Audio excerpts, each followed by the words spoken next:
Number one. And with us tonight on our show, we might have a special guest, a, a really big person in the toy community, Dave Vonner. But we will let you guys know. So stay tuned while we get him on here. But we'll let's just see. Let's start out with if any of us got anything new this week. Anthony, did you buy anything new this week from in the toy world? What do you think? Actually, no. I ordered a few things. Finally ordered to find a moment's Bret Hart. Nice. Because he never showed up, and I want to go and order that Cena, the John Cena as well. But nothing new. So I don't know. What about you, Sean? Did you get anything? I haven't gotten anything new except for I did get another Hot Toys Batman and my sideshow collectibles Indiana Jones thing. I'm trying to think. I haven't really got anything new yet. I don't know, I'm actually selling more stuff. I've been good. I've been selling more stuff than I bought. So nothing really new. I mean, not since the Marvel Legends Wave 2, which actually you helped me found a couple of them, which definitely was great. Thank you, Anthony James, for helping me find Madam Mask and Sure. and a Thunderbolt. Thank you. Sure thing, bro. I've had them for a while, and I will send those out. Thank you. With your Wade Barrett. Thank you so much, man. Oh yeah, of course. And then that reminds me of the Matty Collector stuff. I should be getting like the Yellow Lion from Voltron. I'm getting Drago Man and Thunder Punch He-Man, and DDP from Mattel. So a lot of Mattel stuff.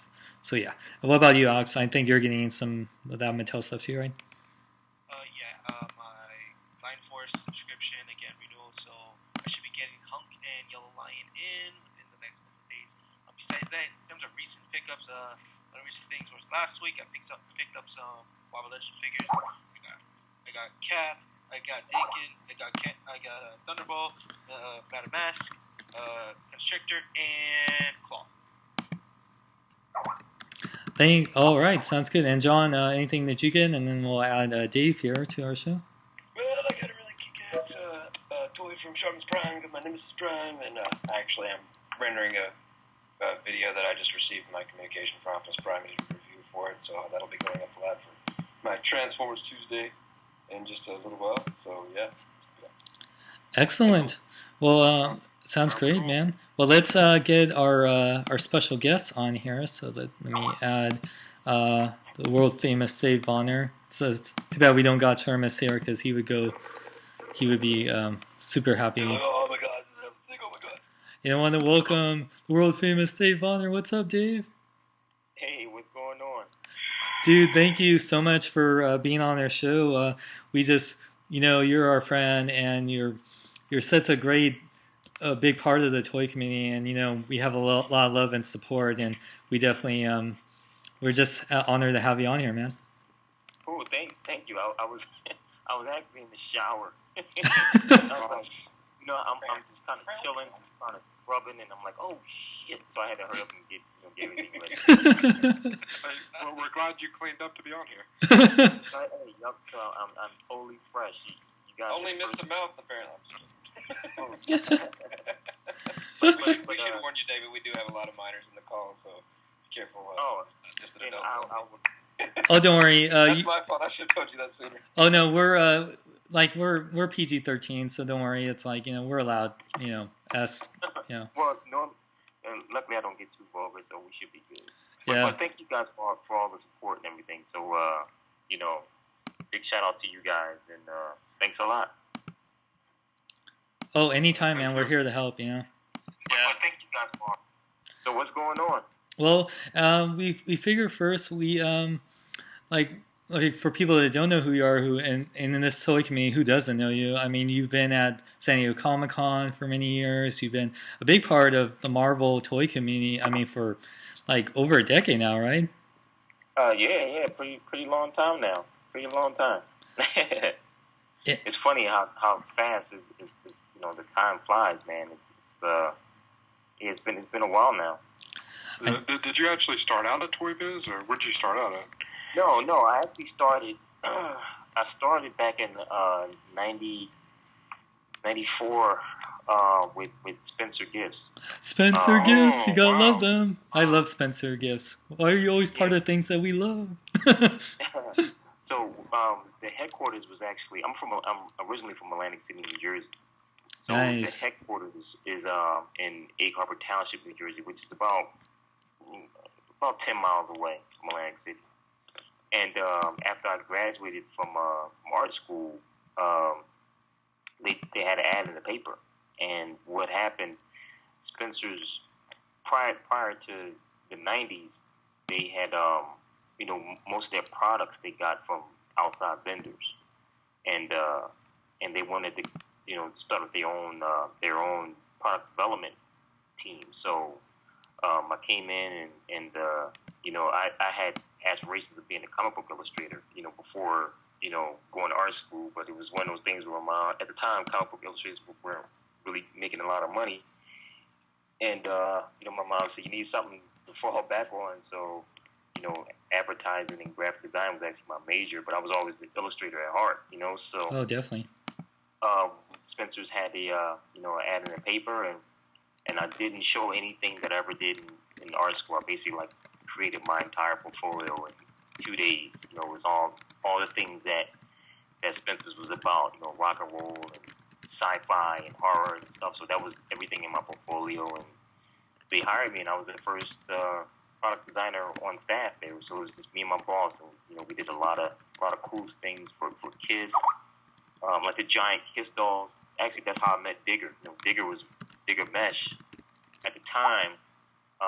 He had just started Art Asylum, and actually, I think Art Asylum really didn't even have a name yet. And we had Spencer's, Digger, Fun for All, McFarlane. Everyone kind of had the same idea to do these Kiss dolls. Right. So like this big summit down in Jersey, and Digger came down, and we all kind of worked on the Kiss dolls together. It was fun. And he was the one that he wanted to see the art team, and the art team was really just me. And he gave me my first push into toys, man. He just said, go ahead and do it.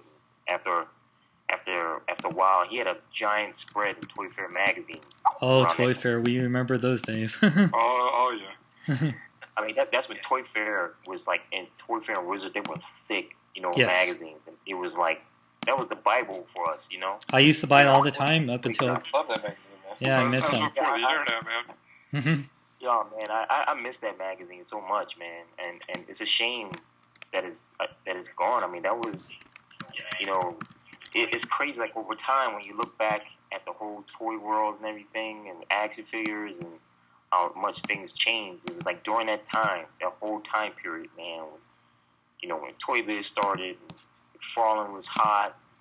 Art Asylum was doing their thing, and Mezco started doing his thing, and actually Mezco and Mez and Digger were together doing Silent Screamers, So, I mean, it was just a crazy time period, man. And I don't think there'll ever be a time period like that again. I'm kind of moving on from where I started to this, but I don't think there will ever be another time period like that again because, Yeah. Back in the day, the toy industry was kind of secretive, as far as the guys that actually made the toys, and, they didn't like, you didn't know who they were. They really didn't like sharing what type of materials they used, and then this whole crop of other guys came in, and it just kind of kicked the whole door wide open, thanks to McFarlane and stuff. But Definitely. but anyway, yeah. So I started off at Spencer's, man, and then from there I went to actually a preschool company called Shellcore Toys, and then from there went to Toy Biz, and that's when Marvel was always a lifelong dream. I mean, that's what I wanted to do, where I wanted to be, like draw comics for Marvel. So, Hmm. Making toys for Marvel was just as cool. And during the time when Spider-Man, all these movies were under production, and worked on Lord of the Rings, and it was fun, man. It was a lot of fun, and we had a really good team of people, and he really doesn't get a lot of credit, or I should say his name isn't mentioned a lot, but, Damon Nee Oh, yeah. really did a lot, and he's probably one of the most creative guys I ever met, and he did a lot to establish toy biz, you know, and make it what it was. So we just had a lot of fun, man. Just had a lot of fun. Definitely, man. I wanted to ask you. I know that you had a big part in the hand of one of the biggest and best toy lines out there with Marvel Legends back in Toy Biz, like back in like what 2000. So just wanted to like ask you like how was it to be put your hand in that toy line? I mean, you've been working on that toy line for many years, and then Marvel Universe with Hasbro. But what was it like? Pretty much helping, like putting your hand in creating a toy line that's so beloved to this day, and it's helped influence, like even with DC, like with DC Universe Classics. Like, how did it feel to in those early days of being a part of that?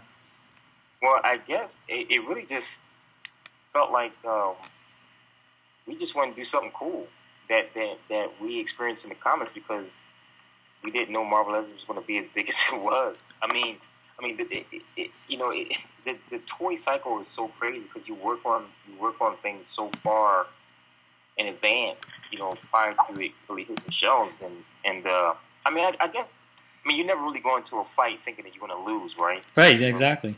You have a confidence in knowing that you're going to win, but at the time, you know, it was like, you know, we have designers and sculptors who can make these images from comics basically real, right?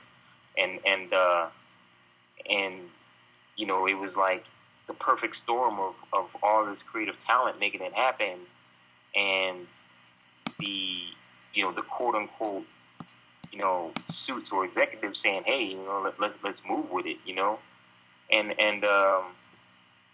you know, it was just, at the time, it was like we just wanted to do some, you know, the characters that we always loved and cared for, and you know, doing things in a different scale. Because if you remember when Legends first started, you know, there was the 5-inch figures and everything. Yeah, that was the norm back then. You know? I mean, people were upset, you know, that we were moving to 6-inch, but I think that, you know, the soapbox, which is the internet now, wasn't what it was then. Right, definitely. So, people really couldn't voice all their concerns and everything, but, you know, and it's funny because I remember, like, you know, when everything launched, and we used to, you know, Jesse Bob, I mean, you know, we're all brothers and everything, but we also, you know, we played a lot of practical jokes on each other. So, like, I would go into a forum, and I would, you know, say, oh, Jesse Falcon, these figures suck, and da-da-da-da-da. So then, like, he would go on, and then he would answer back, and then, you know, but it was me and, like, a couple other people, like, you know, saying stuff about him, but he would log in as someone else and himself and answer all this stuff, right? So then he would be on the phone with, like, Phil Ramirez, and he's, like, saying, you know, these dudes are giving me crap about everything that's going on, and, you know, and he's going off. And I'll put something like, yeah, you wearing your little fruity shirt. So he would look, and he just kind of stood up and was like, all right, who's doing it? Because we started, like, you know, giving clues that we were there. So, I mean, but it was all in fun, you know, and you know, it was just cool, man. I mean, you know, yeah, like what I mean, Jesse is a great pitch man. I mean, you know, when he, you know, he's good at what he does. You know what I mean? And he's a creative mind, and you know, he can sell you know, water to a fish. You know, if that was his thing, and you know, what he did was you know, kind of did a large amount of characters and kind of sold them all in. Right. And like before, there was really a go on the line, so people could see the depth and breadth of what, you know, where and what he was doing, where he was going, and you know, it just happened, and it was a little slow at first, but then it really started picking up, and then, you know, it really started to, like, really become a big thing, you know, and it was, you know, pretty influential. You know, I mean, it's crazy when I look back at it now, we weren't really we weren't really doing. We didn't think of it as most guys think of it now. We just wanted to do something cool. But And you then looking did. back, it was like, wow, it was to be a part of that was a blessing, and a privilege and an honor, So just to be a part of, the whole process, and another guy, Mike Mucci. I mean, Mucci designed, a lot of stuff, and he was a big fan, and it was just fun. I mean, we were just doing what we wanted to do, what we loved, and it was Marvel, and Marvel. I mean, just Marvel Comics in and of itself is it inspired so many things, and so many people for so many years, and not just, quote unquote geeks or fans, but I mean, like, George Lucas. I mean, Darth Vader is basically Doctor Doom. Yeah, definitely. And and there's just been so many, like Ozzy Osbourne. I mean, Black Sabbath did a song about Iron Man. It's like So cool. These characters have influenced so many people. I remember Richard Gere, and he was in his movie and Breathless, and he carried around a Silver Surfer comic the entire movie. That was his favorite character. You know what I mean? And these characters and have inspired, and they've been real close to people. And so now to see, I never would have imagined, that I would live in an age where we would see Thor and Iron Man and, Hawkeye, Mm-hmm. Black Widow, all in a movie together, and have already seen, counting Wolverine with 5 X-Men movies, Oh my God, right? And, Yeah. A couple, Iron Man movies and a couple Hulk movies and Silver Surfer and Fantastic Four and Spider-Man. I mean, it's kind of like when, if 30 years ago somebody would have told me that, I would never have believed it, and to look at it now is like, it's like a new age, man. It's just incredible. Yeah, man. It's a good time to be a comic fan. Yeah, it is. I'm over here cyberstalking on your Facebook page, and I got to ask 2 quick questions. I don't know how familiar you are with toy hunters, but these guys go out to areas where some of the original designers of some of the toys, and they have these unfinished prototypes or toys that were never released. And I'm wondering if you have this really, really super awesome, cool, rare collection of stuff at home. And I've noticed you got some great pictures of your kids here. How do your kids feel about you designing toys? They ever give you grief about, why don't you make this, Dad? Well, it's funny, man. Well, about the prototypes, I mean, yeah, I have some stuff, man, that I would never get rid of, and some of it is because it's so near and dear, and I think some of it is because legally I just don't want that stuff to get out there. Yeah, definitely. But yeah, I've got a few things, and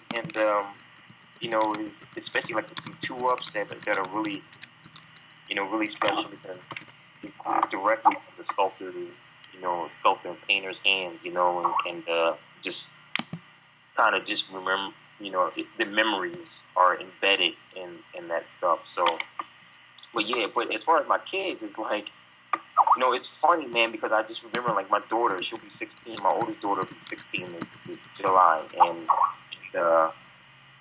she was running around, jumping on desks at Toy Biz, at 4 years old, and I think that, I mean, they, since I've been doing this, like, their entire life, they don't look at it like everyone else. Like, they kind of look at it as in, like my son, Dad, you have a surprise. You have a surprise. So every day, it's for me to kind of give them toys, and so they don't really have the same, they're not, it's different for them because they can play with things that either haven't been released or never will be released. Mm-hmm. My son, I mean, I think most collectors will probably have a heart attack if they've seen some of the things that he played with. And heartful because he's a customizer at heart, I guess, and he pulled the legs off of some things and the head off of others, his own little things. And, somewhere Sharpness just passed out. Yeah, we tried to have Shartimus on here, and he's probably gonna hate us that we're doing this without him. Wow. But you know, he you know, my kids. I mean, you know, my oldest daughter, she had a little Spider-Man collection. You know, Spider-Man and Friends, and you know, they all love what I do, but I guess to some degree, they really don't know how endearing it is to other people. You know, it's like I don't think they really understand how cool it is until someone else tells them how cool it is. Mm-hmm. You know, so but to them it's just I would imagine it's kind of like being, you know, having your parent be someone really famous or really recognizable in whatever it is they're doing, and to the kids that their dad or mom is just mom or dad, and that's how my kids are. You know, they really don't. You know, like my oldest daughter, her friends know who I am, and they're like, "Oh my God!" And she's like, "Yeah, that's my dad." You know, so yeah, I can see your kids going to Target and be like, "My dad made that." But sometimes they do, and then sometimes they just assume that whatever is a toy that I've done, you know, that I do it. That's awesome, though. Nice. Dad made everything. My kids do the same thing because I do voiceovers for a living. So every time there's a toy or movie or trailer or commercial, anything, like, hey, did you do that? Did you do that? Did you do that? Like, I didn't do all of them. Okay. but you know, it's cool. I mean, I guess at the end of the day, man, you know, it's like, you know, kids, you want to be role models to your kids, and no matter what it is you're doing, you know what I mean. Whether you're a garbage man or a president, you know, you want to kind of provide for your kids to have a good life and to be right and have a good head on their shoulders, be respectable, and they're gonna love you, you know, and you know that's really all it is. So, think any of them are gonna try to follow in your footsteps? They all kind of draw. You know, it's funny. It's really funny, man, because I never really pushed my kids into art, and I never really draw that much for them because they get frustrated that they can't draw as good as me, you know. So it's like I don't want them to feel pressured that they have to do it. You know, if it naturally comes up, then of course I would foster it and, you know, and help them on their path. But I never really like forced them to do it. You know, it's kind of like, you know, just hey, you know, if you need some. Back when I was a kid, it was called being constructive. You know, find some time on your hands to do something constructive. So you just draw, you know, and it's kind of like the same thing. Like, so they'll pull out their pencil papers, they'll come up. You know, now they're into drawing zombies and stuff. So, Nice. You know, draw like zombies. And my youngest daughter, Jewel, she actually made she loves like kind of creating these stories. So she made a like once upon a time there was a princess who was a zombie and she was nice, and it was really cool. That's awesome. You know, like walking down for children. Yeah. It's funny. She did this whole spin on a zombie princess that was a nice princess, and you know, and all she wanted to do was look pretty. You know, it was actually kind of cool because I was thinking, and I'm telling you, when I was in the 3rd grade, you know, I remember clear as day saying to my teacher, you know, we would talk about, you know, Abraham Lincoln and all that type of stuff, and I was always into horror, and like, you know, my mom, you know, we watched horror movies when I was a kid, you know, I mean little, and I remember saying, I wonder if there was any vampires around it. I wonder. They stole your idea. It's on a napkin somewhere. Yeah, I wonder if he did.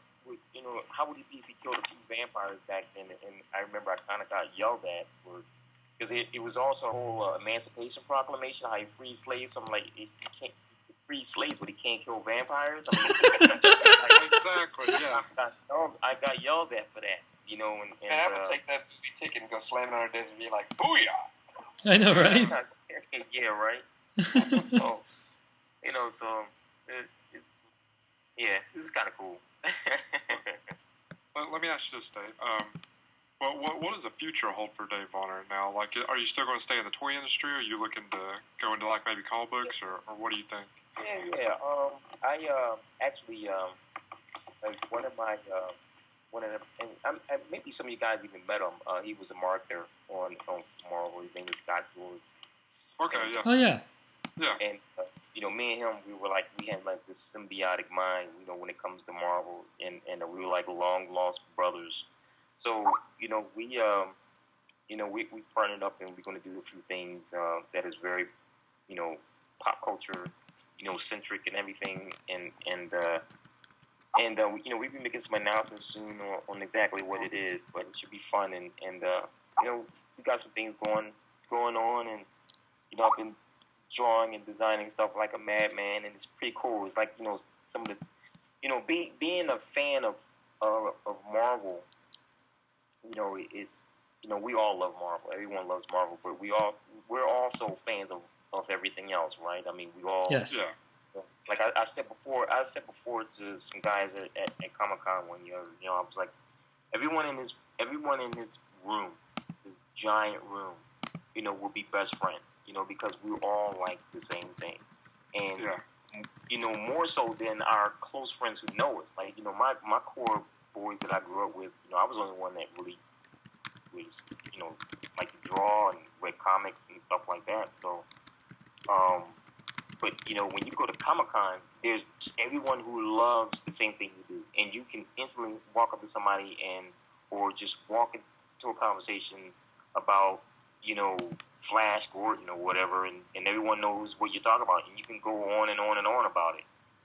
So it's one of those things where, you love Marvel, but you love all the movies and everything else that is pop culture. So, Yeah. that's something that we're going to tap into, and we'll be making some announcements soon. So, it kind of it's weird. It kind of, and he had already left. And we like, hey, we just got to do it. The time is now, and we've been fortunate enough to have a lot of exposure and meet a lot of people. Just not just fans, but guys who actually make a lot of things happen. So I'm like, hey, let's utilize the resources that we have, and let's do it. So far, we got a few licenses and everything, and we've been busy working and making it happen. So It sounds awesome, dude. yeah, it's pretty cool. That's awesome. Alex, you had a question for Dave, right? Oh yeah, Dave. You created you've helped create a bunch of characters, whether they were from Toy Biz and Hasbro, whether it was the Marvel Legends or the Marvel Universe figures. Was there ever a character that you really wanted to be made into a toy form, but just didn't make it into production? Yeah. yeah, man. I mean, I could tell you like one specifically, but if I tell you, then it won't happen. So.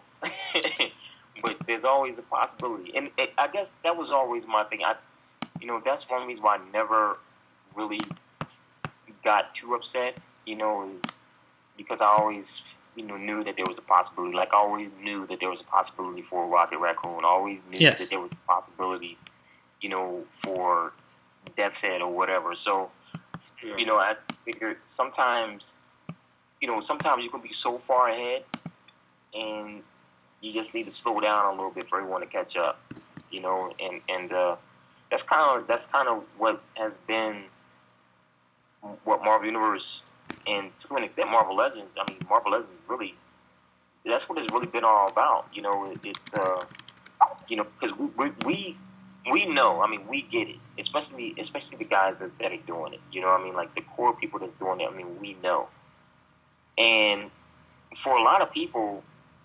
Like, for instance, man, about 7 years ago, Iron Man wouldn't have been considered the number one character in the world. Yeah.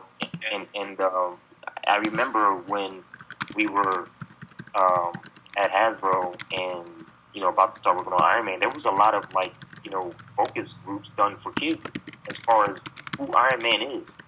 And, to me, it's or to like a fan, it sounds ridiculous because we were all kids reading Iron Man, So I'm like, if even though kids have more things kind of going on in the world. There's more things taken away from their imagination, whatever. I mean, kids are still kids.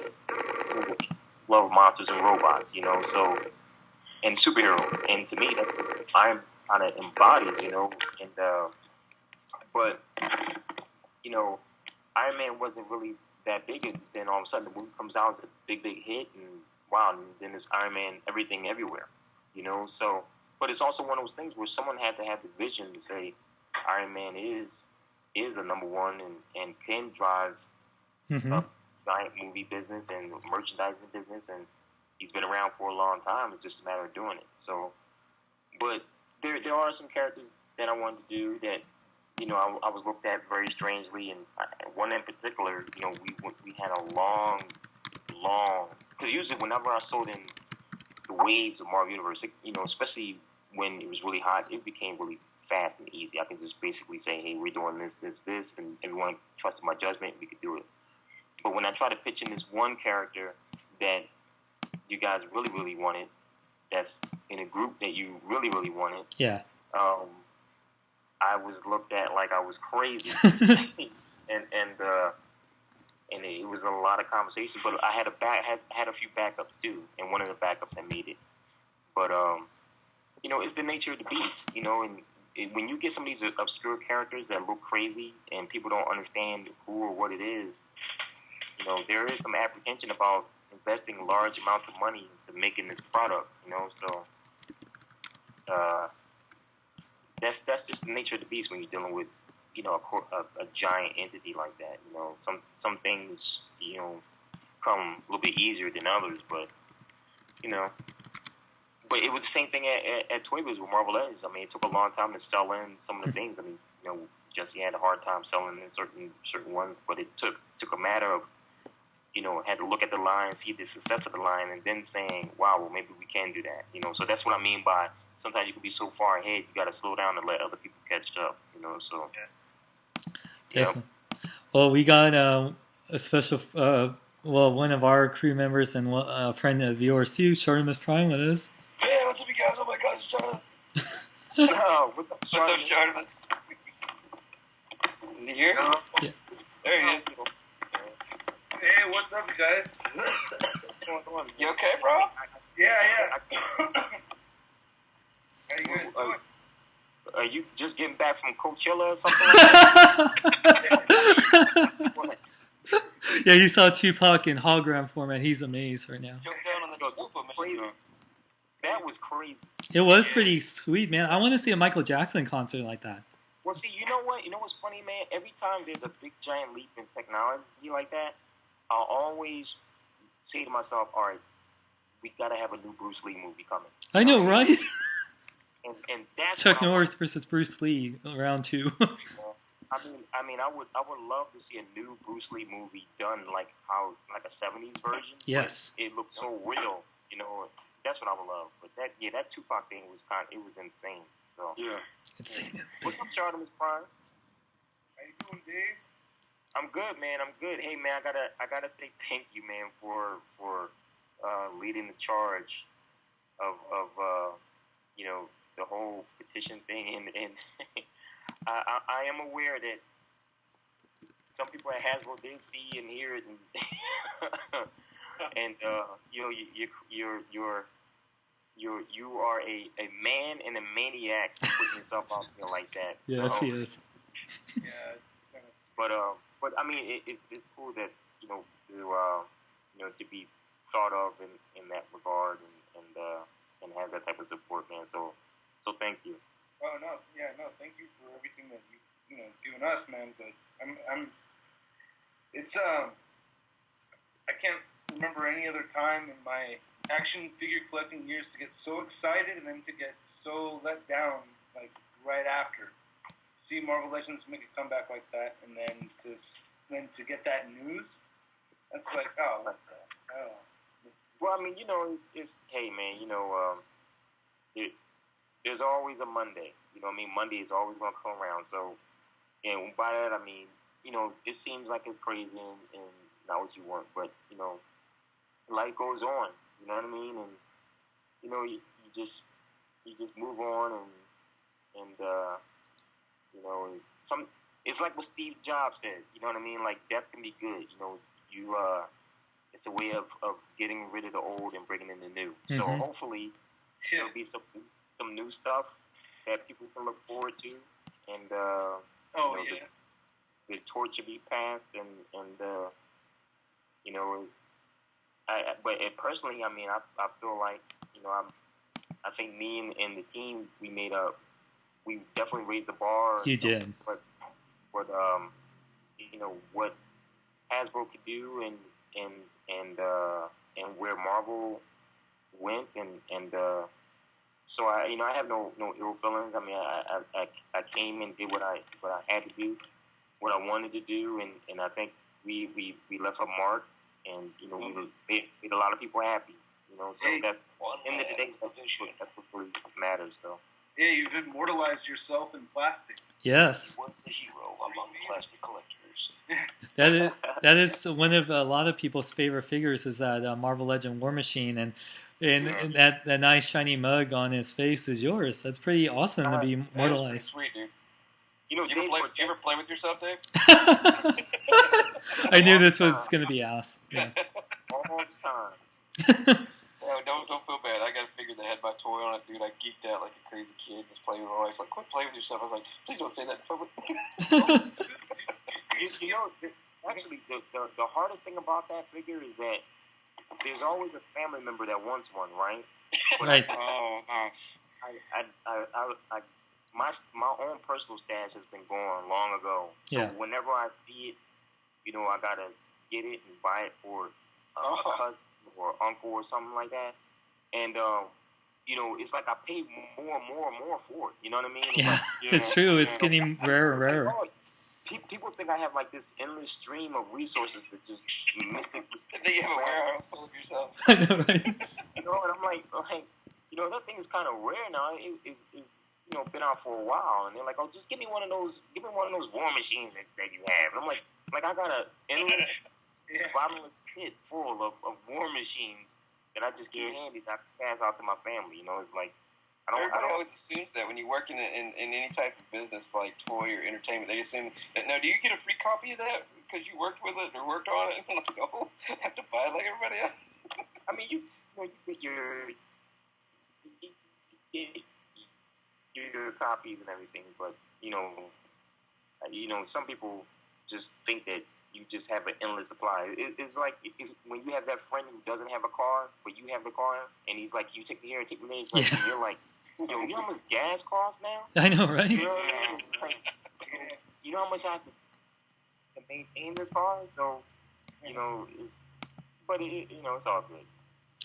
Awesome. Dave, before we take some callers, okay, I just have two quick questions. One, will you be at San Diego Comic-Con? And two, like, is there any tips you think that the toy industry could give to make figures better? I mean, all of us have our thing, but like, you know, just keep up the paint apps, the articulation. What do you think? Right. Well, yeah, I plan on being at Comic-Con. So as of now, I'll say yes, but you know, if things change, Mm-hmm. you know, I guess I'll let people know. But for now, I plan on being there. Sweet. But as far as like the toy industry and stuff, I guess the main thing is just to listen to the fans. You know, it's listen to the fans and kind of go with your gut. You know, and it's a thin line. You know, that because you know fans will always complain, and you can't make everyone happy. I know, you can't please everyone. Oh yeah, it's true. Well, yeah. But you have to make your, if you're a designer, you know, you have to make your toy, you know, and but keep in mind that I firmly believe that you have to be who you're targeting. You know what I mean? Mm-hmm. You have to be a fan, and it just takes more than just knowing about it. I mean, you have to live it. You know what I mean? Like, you kind of have to go through, you know, the hunt, you know, yourself, and you know, reading the comics and everything, and not just being a surface guy, you know, just looking at some stuff on the surface. This could be in part of a conversation, but you know, Marvel is like my life. You know what I mean? And like it always will be. You know, and I mean, I have thousands of comic books. You know, and Mm-hmm. I draw all the time, and I I have dreams of stories, you know, from that I've read in the past, and I see things in the comic book world, you know, and I think it's like those intangibles that really help people, you know, do what they do, you know, and like everyone that I know, you know, are big in the industry that do this are huge fans, you know, and if you know, they may be fans of what they're working on, but they're huge fans nonetheless, you Yes. know, and because, you know, like I said, we're all the same type of person, you know, so you know, I think that's the reason why toys have gotten better since, like, people like you, especially you in particular, have been on board. Is because, you know, 40, 50 years ago, they just made toys because they're like, this is what kids like to play with. They really didn't know. They had, you know, people that were analysts and consultants saying, this is what sells, what it sells. But now we've got fans working on what fans want, and that's why we have better toys, better articulation, better detail, better paint-apps. Right, or just better character selection. Yes. You know, like, especially like, you know, sometimes like with Star Wars, man, it's like you can tell like there's fans involved in making them, because a lot of those characters I don't even know who they are. Yeah, expanded universe. Like, I never heard of that before, and you know, and sometimes I mean that could be good or bad. You know, it's you know, as far as, you know, turning around and making a profit, but you know, at the end of the day, I mean, you know that there's fans involved who know these characters, and you know, they're not just know the character, but know the characteristics of the character. Like, there's certain things that just make, you know, one of these characters who they are. You know, there's that one little thing, that one little nuance that really makes it who it is. So, you know, when you look at the movies, I mean, you know that there's somewhere along the line that there's fans involved. You know, even though the director may completely destroy it, but somewhere along the line there was a fan in there. You know, and at least that's what I want to believe. So, I just have to be a fan of it. I wanted to ask Dave a question really quick, and same question everyone wants to ask Dave. In 2 seconds or less, can you tell us what your favorite Marvel legend is and what you think is the worst Marvel legend? My favorite Marvel legend. 2 seconds. I think. Oh man, Picked up the hardest question ever. Yeah. War Machine. Yeah, I like the War Machine, but I think my favorite one, man, was, because he's different from me. Because I remember when I would see these things like the 2-ups and everything, right? Or like whenever, like Dave Cortez would bring the sculpt in, or when Phil would, you know, send it in and all that stuff, and it was just amazing. And I think that one of my favorites at the time when I first seen it, when Dave Cortez did Black Panther, and the body was just so beautiful, man. And we had, at the time we used this painter, Darren Hinkie. He did, you know, he painted like a lot of Lord of the Rings and Legend stuff, and also Eddie Wires, man. I mean, Eddie, you know, some of the stuff he would paint was just like insane. And Dave would use this painter. I believe she did it. Her name was Brandy Anderson. And but this Black Panther was just insane. And I remember looking at it like Jesse had this counter, right? And we kind of, it was almost like a studio setting. And on one end of the corner was Jesse, and the other end of the corner was Damon. So my desk was kind of like in the center, on the opposite side. So when I would look back, almost like, so it was like a triangle, you know. And when I would look over at Jesse's counter and I seen that Black Panther, I could have sworn that thing was breathing, and it looked like he was about to like just jump off the counter. And I was just like, I couldn't keep my eyes off of it. So at the time, like, that was my favorite, man. And I love that figure so much, man. My least favorite has to be Submariner, that was done for that Hasbro Submariner. That Fantastic Four one, because there was, you know, for one, because Submariner is like, I have 3 favorite characters. You know, it's Thor, Silver Surfer, and Submariner. And Submariner is, a lot of his characteristics are like how I used to be when I was younger. You had wings on your ankle?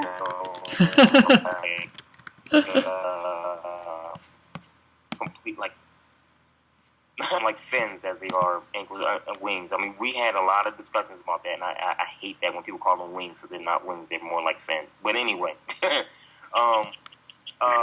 was just that figure was just, I just didn't like it, you know, and because it was one of my favorite characters that was done so messed up, you know, and but also just like how you said, a lot of people just take Silver Surfer and they think it's a naked guy wearing green shorts with quote unquote wings on his ankle, and usually when people design him, they don't take him serious, and I hate that.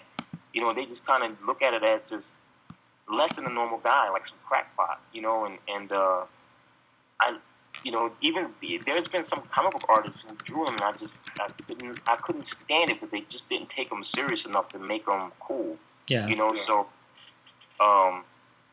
that one was probably my least favorite.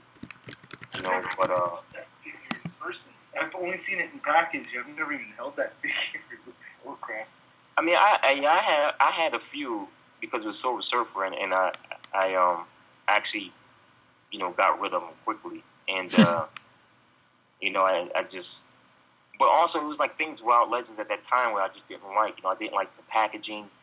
You know, I'm not saying it was bad, but it was just not that great. Not to kick anybody's back in or anything like that, but it was just different from what Marvel Legends packaging was. I mean, basically, it was a clamshell with a comic and the figures, and each comic book was different. So you had this art, you know, and it was like a comic book. And at that time, Legends packaging was more cinematic and slick, and yes, that wasn't Marvel Legends to me, you know, and that was one of the first things that I mentioned when I got there. It was like, that's not Marvel Legends, you know, and it just looks too ultra slick, and Marvel Legends is rough, you know, and there's a grit to it, and real simple. And you know that was for a while that was missing, you know, it was missing, and I think it became too clean, and in that cleanliness, it kind of got a little saturated, or it was like saccharine, I should say. It was more a little sweet, you know. So yeah. But it turned around. I mean, and with the learnings from Marvel Universe and everything, and we wound up getting like Ed McGuinness doing the artwork and completely revamping it, getting a little bit of gritty with the sculpts and paint and. You know, I mean, it really turned around. You know, it really turned around. So just to be a part of that turnaround was an even more of a success, because I don't really remember any toy line being scrutinized that much by so many people. You know, and especially one that was taken from one group of guys that designed it to another group of guys, and the fans didn't like it. Yeah, definitely. So, you know, it was and is very heavily scrutinized, but it came a long way. You know, we had a lot of arguments and a lot of fights and a lot of meetings and to try to get it back to where it was. I mean, it was like steering. It was like turning a big ship. You know what I mean? Like imagine being on a Titanic at the last. You see this huge iceberg. You're trying to turn that boat, and it's a lot to turn it. You know, so turn a big ship, shot him. Well, you know, but also it was like again, you know, like I said before, like the fans input, like saying what they like, what they don't like, and being real vocal about it. And I think at the end of the day, that's the success of anything, whether it's a product or a sports team, a show, or whatever. If the consumer or the fans isn't happy, then something's going to change. You know, and hopefully change for the better. Yeah, definitely. Hopefully, with your influence, it'll continue to get better and better. Just every toy line. I hope that you really raised the bar for like retail toys to have good sculpts, paint apps, articulation. Like we really appreciate you raising that bar, and hopefully, not just Hasbro but other toy companies, Mattel and Bandai and everything. Yeah. It's cool. I mean, it's an honor to be a part of that, and I'm not the only person. You know, it was a team, but. You know, I do see in some areas where some influence, you know, is there, and you know, I don't get upset about it. I get happy about it, and you know, and just to be a part of that, for a kid who grew up in the hood in the project to kind of influence people in the industry and fans like that, then I think that's a good accomplishment of itself. So yeah, you guys definitely influenced Mattel a lot. Yes. Definitely with DC Universe Classics, especially. I have this. And the He-Man figures and even the WWE Elite figures. I mean, But I mean, just like how, but it's like we get influenced like from Soda Toys and yes, Soda, man. Damn. Yeah. And, all those guys, man, they doing it, man. I mean, like I love the stuff that Randy Falk and his team does, and I love Randy, and he's a good guy, and I mean the stuff that he does is amazing, and it's crazy because Marvel and DC are like the two big gorillas in a very small jungle, Yeah. And sometimes I think a lot of what these other guys do kind of get lost, and but like it's a lot of stuff out there that is just cool, man. When NECA did those Gears of War figures. Oh yeah, man, love those figures. Yeah. I love them. I mean, I sent the email to Randy. I was like, I have to have these now. So and like literally the next day a box came, and I mean I love that stuff, man. I mean it was just like that stuff is what I really really love because it made me a fan of Gears of War. Yes. You know what I'm saying? And it's the BioShock stuff, and I don't think anybody, no one Street Fighter stuff would ever replace the stuff that Soda did, Mm-hmm. and it's just amazing, and you just look at all those figures, and they influenced me to put some of that into Universe or Legends. You know what I mean? Like we look at that stuff like this is what we need to get, this is where we need to go. So and even DC Infinite Heroes, man. I mean, Mm-hmm. That line made me nervous, to be quite honest with you, because it came out first, and at the time, fans liked them and everything, and it was like, man, I wonder if we're gonna like Universe like that, and I wonder how many they're gonna do. And they kind of came out strong. They came out with a lot of characters, and everyone was like, man, they didn't like it or it sucked, and I was like, but I seen like where they were going. I seen the potential, and I seen where they could raise the bar, and I was one of the people that was upset that line didn't go any further. I really wanted to continue going. And I'm not a DC fan at all, but it was just, having all that stuff in 3 3/4 inch, because that was my vision. You can finally have all these guys together. Yes. Like my dream Comic-Con item would be, and I said this to somebody and they laughed, and I would love for an Avengers Justice League battle pack. Right? Oh man, that'd be sweet. Oh, that'd be so cool. I buy that. Done together by Hasbro and Mattel, and there was like kind of like how they do the Grammys, where they have an outside, firm that kind of select, the winners and all that stuff. Yes. To get all the people together, and then Yeah. you kind of you get certain people in both, Hasbro and Mattel. They select what characters are done. They select, the package and all that other stuff, and then, you would, you select who does what. You know what I mean? So it can't be any favoritism, like, or you sandbag certain characters. Like if Hasbro had to do some DC characters, you purposely sandbag and all that. Like basically everything was kind of like done in secret. You had to do it, and then all the proceeds would go to charity. And to me, like that would have been like the best Comic-Con pack ever. You know what I mean? Yeah, I agree, man. That'd be awesome. Marvel and DC and Hasbro, Mattel together for charity. That would have been insane. I mean, that's my dream thing, and I know it would never come true, but I would just love to see something like that. You know what I mean? Just get these two universes that are so big and so, recognizable and together in the place where these guys are the top dogs. So it would have been cool. It would have been cool to have something like that. So Definitely, man. Well, we're gonna take some callers, but one quick thing, and you don't have to go a long answer about it, but like in Avengers versus X-Men, you team Avengers or team X-Men? Say that again. Avengers versus X-Men. Are you team Avengers or team X-Men right now? Somebody else asked me that the other day, man, and Team Jacob.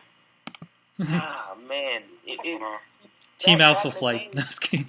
That's a weird way. Yeah. Go ahead, Sean. Back in the day, I would have said the Avengers, because the X-Men historically have been the more emotional kind of team, and the Avengers been more of a technical kind of team. But now it's like the X-Men are more technical, and the Avengers are more like emotional. And they have their ups and downs and kind of been jacked up in a way. So I don't know, man. I guess I have to give the answer that I gave before, and the winner would be Marvel. But Yes, for sure. They're the Don King of the situation. But I mean, Definitely. I don't know. I kind of want to. The X-Men have always been underdogs, though. You know what I mean? They've always been underdogs, and I think now everyone expects the Avengers to do their thing, and because of the movie and all that. But I would like to see the X-Men kind of do something, but then when Thor comes into the equation, and Thor's my favorite character, I don't like other people beat him up so easily. I can't stand it. Yeah, exactly. I mean, that really gets me to a whole nother conversation when. Oh yeah, don't worry about it, man. Yeah, so we know, like when Storm or like when Avengers JLA and all that. I'm like, come on, how you want to take out Thor like that? I know. Aquaman beating Submariner, please, that would never happen in the For sure, dude. I don't know. Maybe. No, never. Well, we're gonna take our first caller, and it's actually a caller too. Boog Nice 10. What's up, Boog? Yeah, what's going on, fella? What's Yes, up? sir. What's up, Book Night? What's up, man? I just want to let Sean finish. I don't really got no questions or nothing. I was just listening, man. Oh, okay. I gotta say, Book Night, that intro song that he did, that is like my that's like my Rocky theme. Nice. It gets me hyped. And I remember when much, man. I appreciate that, man.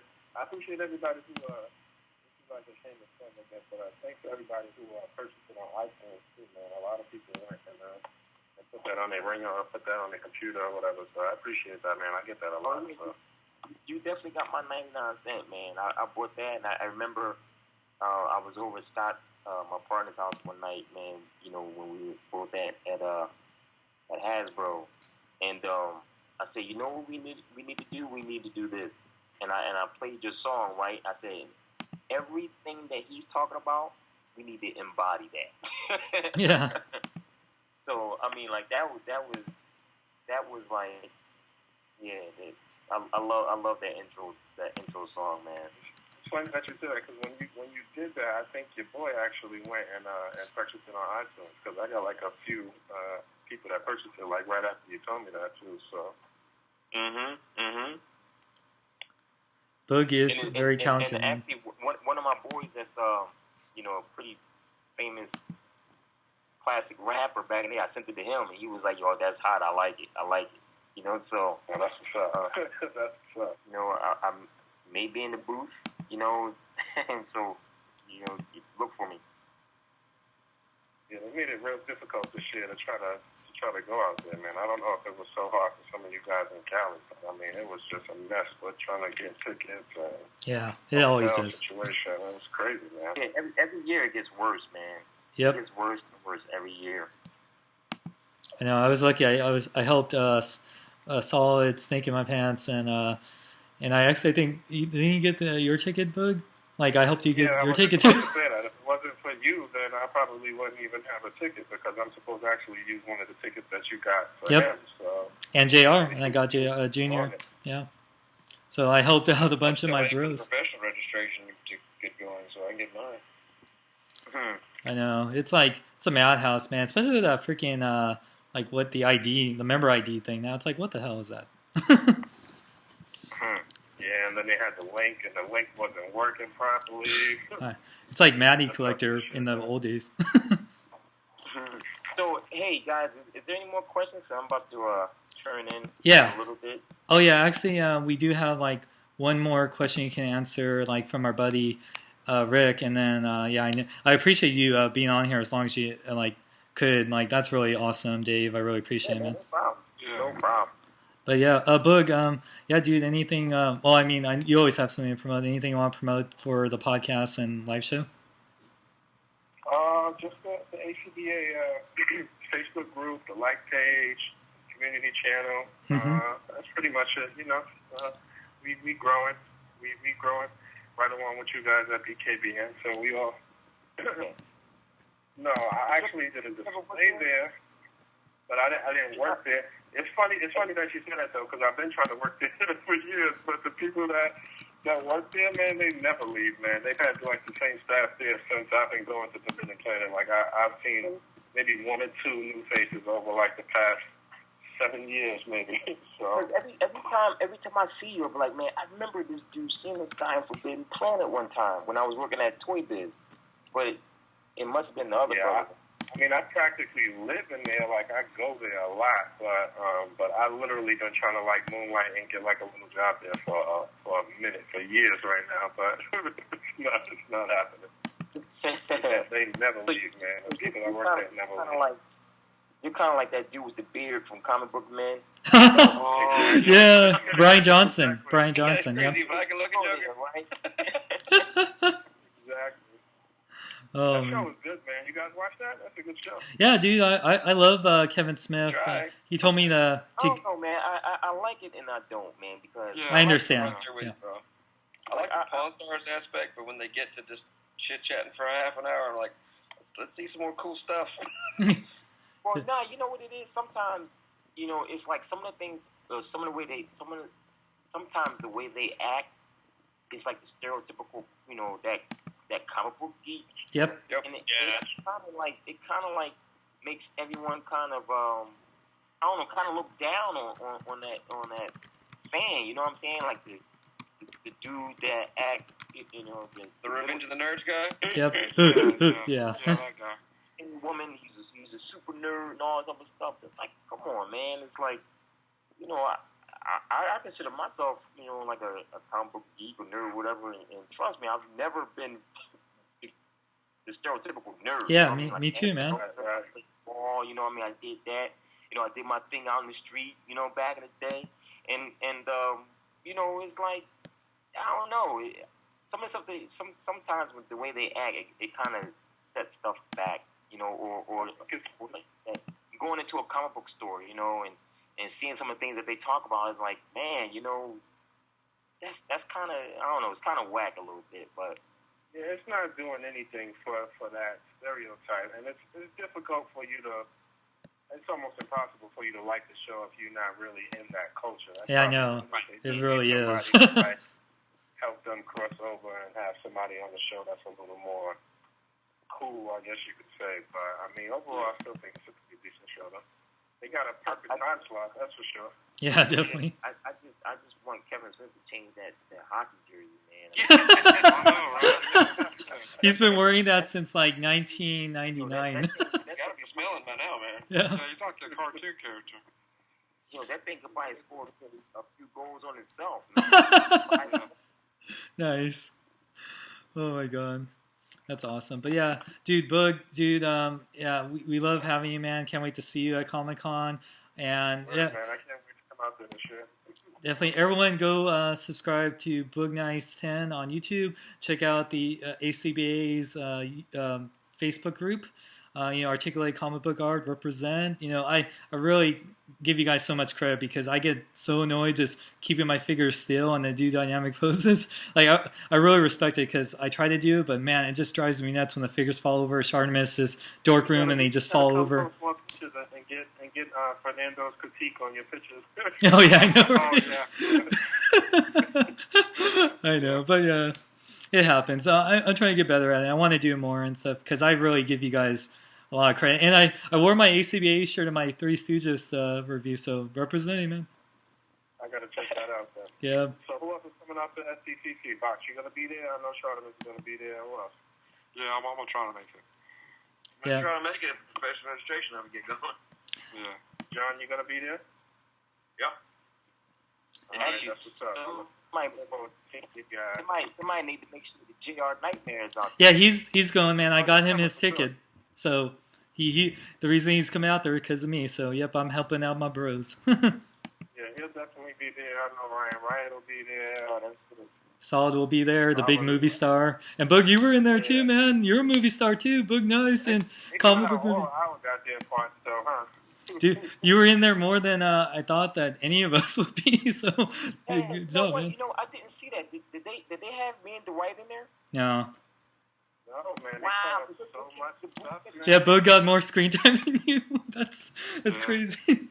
They cut out so much stuff, but I wish they would have kept in there, man. They cut out the stuff from Forbidden Planet, too. They had filmed me at Forbidden Planet and the film Forbidden Planet and stuff, too. I wish that stuff would have made it, but they cut out Sean, they cut out Russ, they cut out Century, they cut out Rodine's part where they, like, filmed him and showed his pages in the comic book. They cut out so much stuff, man.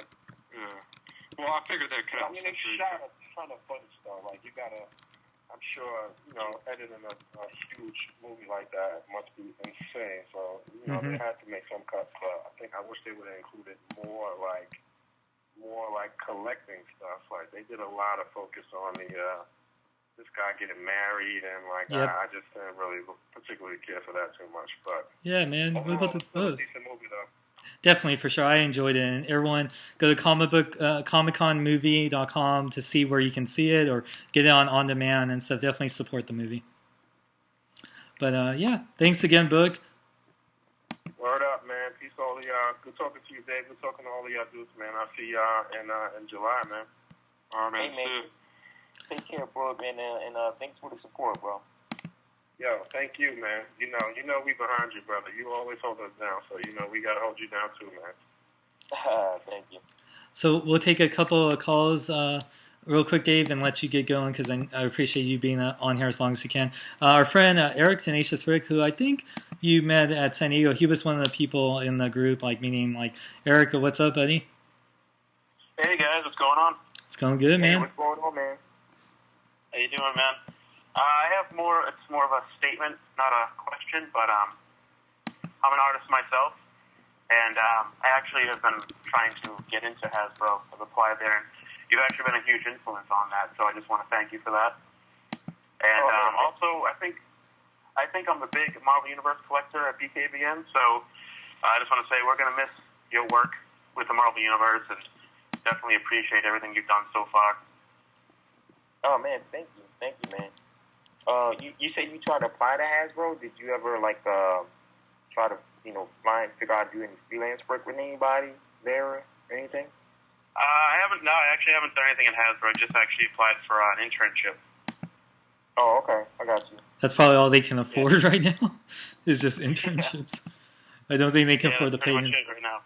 Yeah, it is an unfortunate thing because it was one of those things that it was a bunch of people, and I think it's only like I said, man. Really sorry, Dave, about what happened, man. But we love you, and we know that you got your big things in the works, man. Yeah, things work out. Mm-hmm. It's funny, man. It's like I was reading all this stuff, and it was almost like I was reading my own eulogy, man. Yeah. Like I was dead or something.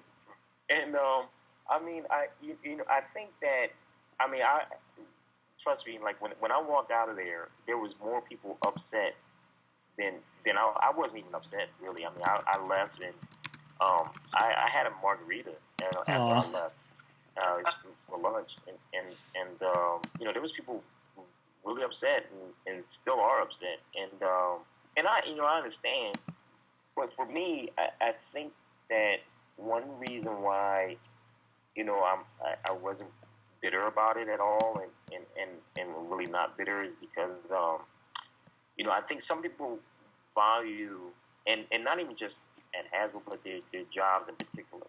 Like they value their job as being like their source, or their job basically, becomes who they are. And that was never really the case for me.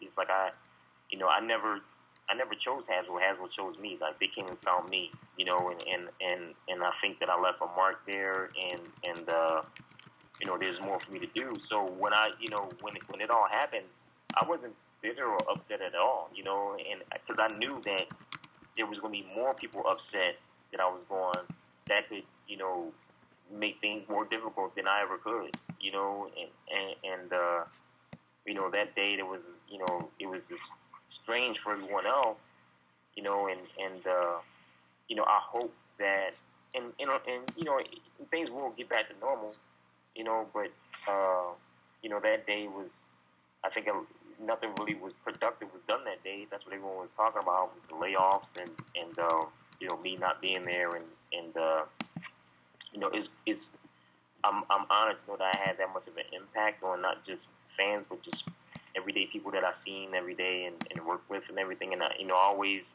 gave my advice or knowledge or, you know, insight on everyone that I work with, you know. So, but I was, you know, I came and did what I had to do, and there's more things for me to do, you know. So, you know, but just looking back and reading what everyone was saying, you know, it definitely affected them more than and not to minimize how anyone feels, you know, because everyone has the right to feel the way they feel, you know, and to a large degree, I mean, I understand, but you know, I'm fine, and I'm alive, and you know,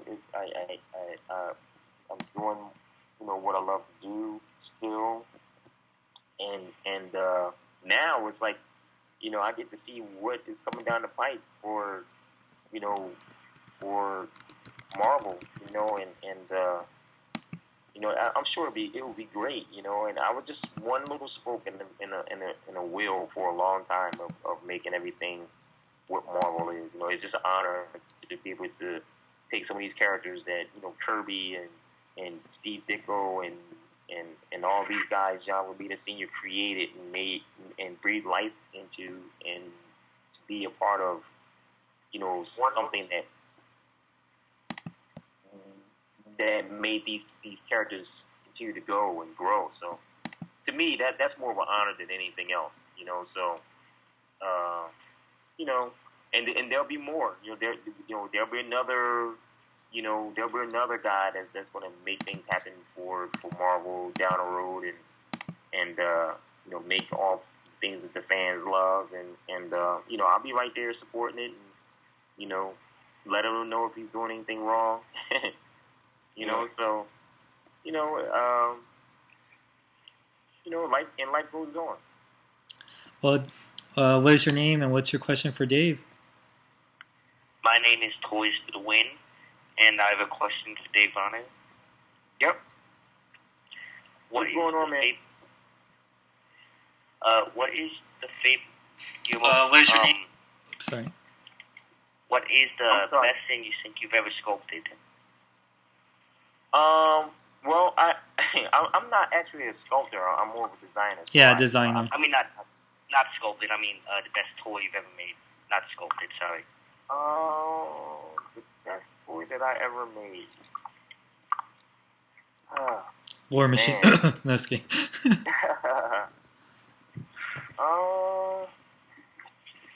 I don't know. I mean, I can tell you one of the best things I ever made. I think for me, and it goes actually back to the Spencers, man. I did this Grim Reaper. I love serial killers, right? Right. Yeah. And I was reading this thing about serial killers, and the guy that I interviewed, like Ted Bundy and Jeffrey Dahmer and all this other stuff. And I was reading this stuff about Jeffrey Dahmer, and one of the things that Jeffrey Dahmer was trying to do was not just make zombies and everything, but he really loved he loves the Emperor from Star Wars, and he wanted to have these guys kind of be like his Crimson Guard, and he was his Emperor. And what he wanted to do was take the bones of some of these guys that he had killed and make a throne of bones. And I thought that was really, really cool. So I designed this Grim Reaper sitting on a bone of thrones, and with a fountain, and he was holding up a skull, and you could put water in there, and it was a colored dye, like red, like it was blood. So the pump in there pumped up the water inside of the Grim Reaper, and the red water came out of the Skull's mouth that he was holding up, in his hand, and it was called the Soul Collector. Oh, and nice. It had all these, like, the Throne of Bones, but it had all these, like, these souls that he collected, like, trying to come out. And at the time, man, that was, like, the coolest thing that I thought could ever be made, and it was just cool. He looked like Skeletor. Yeah. It was a cross between Skeletor, Mephisto, and Doctor Doom,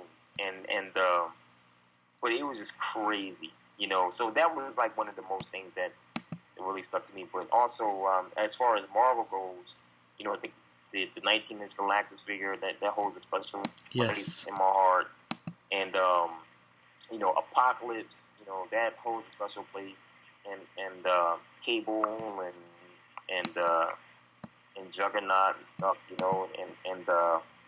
no one really seen it coming, so it was too. And he's in a video game now, Ultimate Marvel vs. Capcom 3, so he's getting out there, man.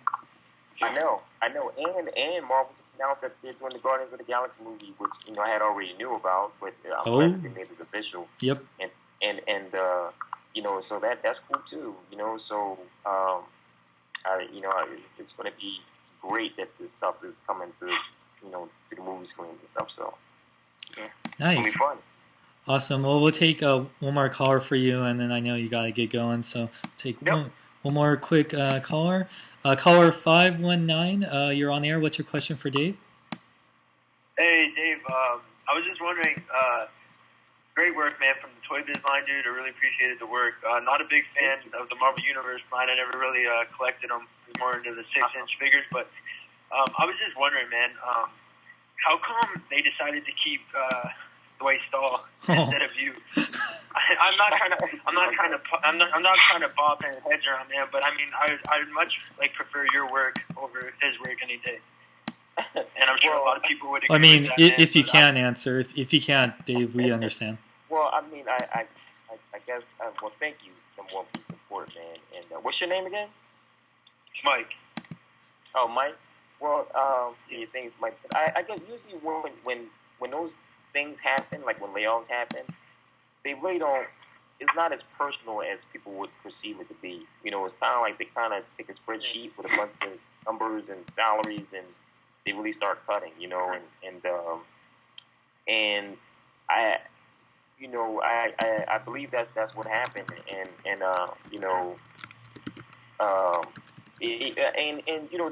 Dwight puts in his work. I mean, he the guy, he gets bashed a lot, and but he takes it all on the chin and keeps on going, and may not be fans of his stuff, but he was a viable part of the team, and he's going to keep going, and I wish him success, and but his vision, some of his visions didn't really match up to other people, and maybe my visions didn't match up to some people, and hey, that's what makes us all unique. We're all different. We all have different ideas, and especially with Marvel, we all have different perceptions of what Marvel is, yeah, for sure. But I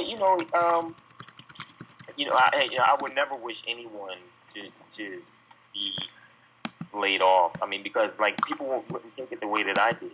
Some people, they might go postal, or they can seriously be upset, and it is it can be a trying time, but. He's doing what he can. He's always done the best that he could,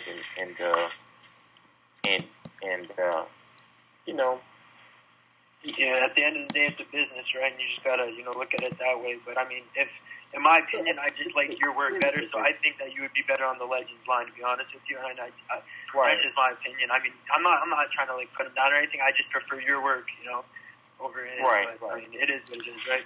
Well, Dave definitely has something in the works, so stay tuned for that, and you guys will be happy. Also, to that point, man. I mean, it's like there was a lot of things that came into play with Marvel Legends that, as far as cost and everything like that, that just could not. It was an obstacle that just couldn't be overcome, and we had to do what we had to do based on what we were given. So trust me, like it hurt the white a lot when certain things had been cut out, and if it was deco or if it was articulation, and it hurt him too. And or maybe there were some things where he realized that he did some things that maybe he shouldn't have done, and but that's when the team comes in and we all help each other out, so but we all, I guess at the end of the day we all share some of the blame and we all share some of the success, like we can't just, everyone can't just pop their head and say, oh yeah, I had to do that when it succeeds, and then when it fails, just kind of bash one guy, so at the end of the day, I guess that we all had a hand in it, despite who is maybe leading the effort, so but I think that people can see that, over time where, maybe some of my influences came in and maybe where some of the control was let go, so and things eventually got better, so, and not just there's like I said, there's a whole team, like engineers and painters and Jesse and yes, the whole team was involved in steering the ship, so but at the end of the day, man, I'm telling you, and I always say this, man, and like Jesse was the one, man, who fought. I can't tell you how many times I talked to this guy, and the sound of, like, he's real, there were times where he was really upset, really upset at where things were going, and he put himself out there, like Jesse put himself out there several times, man, and not for himself, and he did it for the line, he did it for the fans, so, always, man, give Jesse props, man, because he's the one that put himself out there, and I think that had he not been so tenacious in doing that, and sacrificing so much, man, that, internally, Legends may not have been taken as seriously as it was. Definitely. Well, yeah, man, I'm somewhat happy with the new Legends today, man, so, it's all good, but I like I said, man, just appreciated your work, man, and what you did for the Toy Biz line, and for what the Universe Collectors, I'm sure they appreciate what you did for them too, man. So. Yeah, man. Thank you. Well, thanks for Take it easy, all right? Thanks for calling, Mike. Yeah, man. Thank you. Well, Dave, I know you gotta get going. I guess maybe one day I'll sit and write my memoirs about. Oh yeah. The true story of what really happened, man. But it's I'm glad. I got a title for you, David. The Legends Behind the Legends. There you are. Either that or can you believe this mess? Oh man. But it's been fun, man, and like I said, it's even more fun working on what I'm working on now, and it's fun, still being a fan and still being a student of this stuff, and it's great, so. Well, we definitely appreciate having you. Actually, if you could clarify one thing, because someone wanted to ask this, but you do like DC too, right? Some people are thinking you only like Marvel, and It's funny. I really didn't start liking DC until I started working at Marvel. Oh, really? That's awesome. At Marvel, we used to get these comic book bundles, the Marvel bundles, but they were always gone. But we also got DC bundles, and no one ever took the DC bundles. So me being a comic book fan, man, I just love comic books, and that would. But I had a total hatred for DC, man, because growing up I was total Marvel, And I mean, I boycotted the first Batman movie. You know, I didn't want to see it. You know, and I didn't buy the Watchmen. I mean, I didn't read the Watchmen until I was at Marvel, so I was at Toy Biz, and I kicked myself in the butt, man, because it was so awesome. And then I went back and read a lot of the Elseworld stuff, like Batman, Gotham by Gaslight, and Kingdom Come, and all that. And now it's funny, man. Like, I love some of my favorite stories. I mean, my favorite book of all time has to be like Lone Wolf and Cub. Ooh. But next to that, man, is Superman and Red Sun was just amazing. Yeah, definitely, man. Yeah, me too. Definitely one of my favorites of all time. And of course, like Batman, you know, the long Halloween, and No Man's Land was amazing. And then like when Hush came out, I mean, we were running to Midtown Comics every week, man, and we would talk about it all the time. I mean, I loved it, you know, and it was good to see Jim Lee like doing his thing on Batman, and I mean, yeah, and that's when, I mean, Batman is my favorite non-Marvel character. You know what I mean? It's like if there ever was a Marvel character that's not in Marvel, it's definitely Batman. You know, but he's my favorite, and I just started loving it. It was funny, Mike Mucci, who worked with us as well.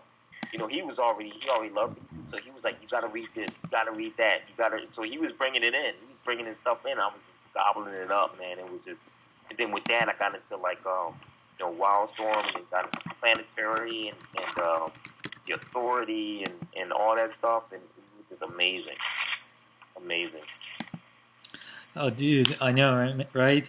And thanks for clarifying that. So, because I know we always get those on our shows, like Marvel or DC, and it's like I try to tell people, no matter if you're a bigger fan of one, you gotta respect the other. I mean, it's not like this is not like Coke or Pepsi. What's up? Sorry.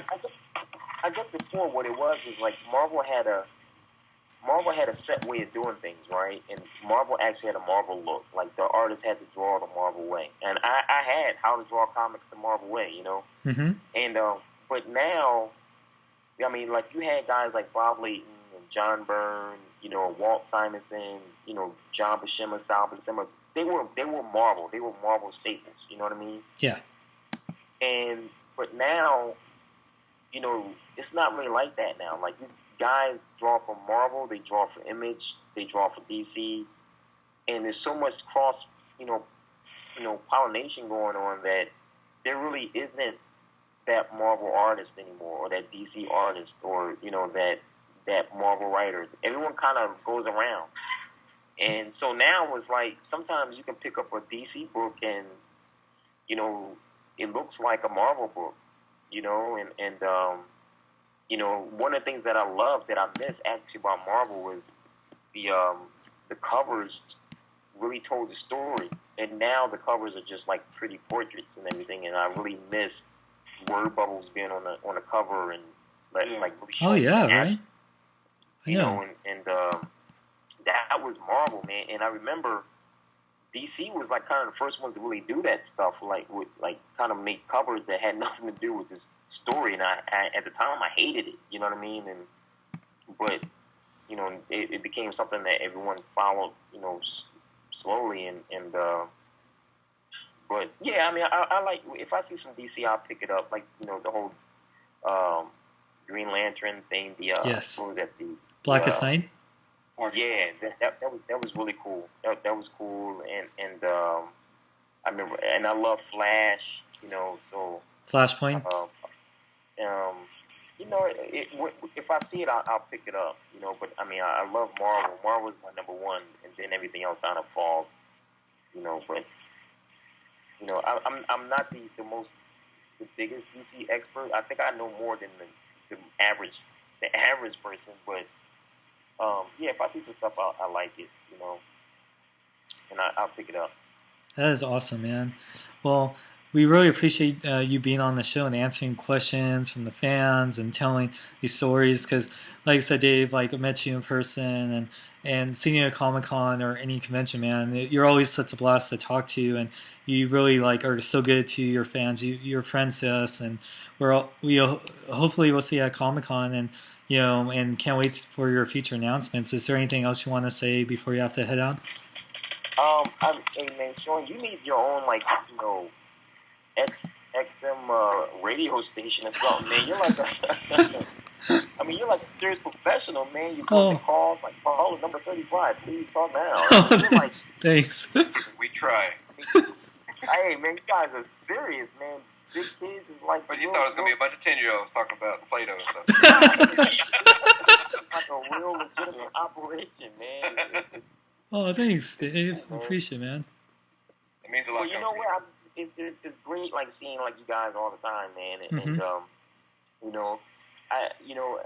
I would be just like you guys. Like I don't like meeting someone and then finding out that they're not what I thought they were. They didn't want to give me the time of day and all that other stuff. It's like, man, you serious? Like, it's, we're all people, so, and I love, trust me, just as much as you guys are curious, I'm curious too, like what motivates you guys and what you guys select. And it's unfortunate that at Hasbro, we couldn't, it's possible we couldn't interact as much as we could, but, when we could interact with you guys, like at times and everything, it's like, I would just stay there and talk till my voice was gone, because that's just what I love to do, and so it was cool, like meeting you guys. I mean, like I said, we will all be like best friends, we all collect the same thing and like the same things, and we argue about things that people wouldn't even imagine. And I'm quite sure, like we're all waiting for Prometheus, and we're waiting to all see that and then talk about it. And, it's going to be cool, and in the Avengers movie and everything else. And so, it's fun, and I think that, it's definitely cool to know that I met some guys that are friends, and we'll be friends for a long time, and also, man, just thanks for all the support for just supporting Marvel and supporting Universe and Legends, and just being there from day one. So it's cool, and I thank you guys, and anything you need, just let me know, and I'll be there for you. So. Well, what we need is you to keep doing what you do best, man. That's what we need. Definitely. Cool. Yeah, man. So and I will provide it.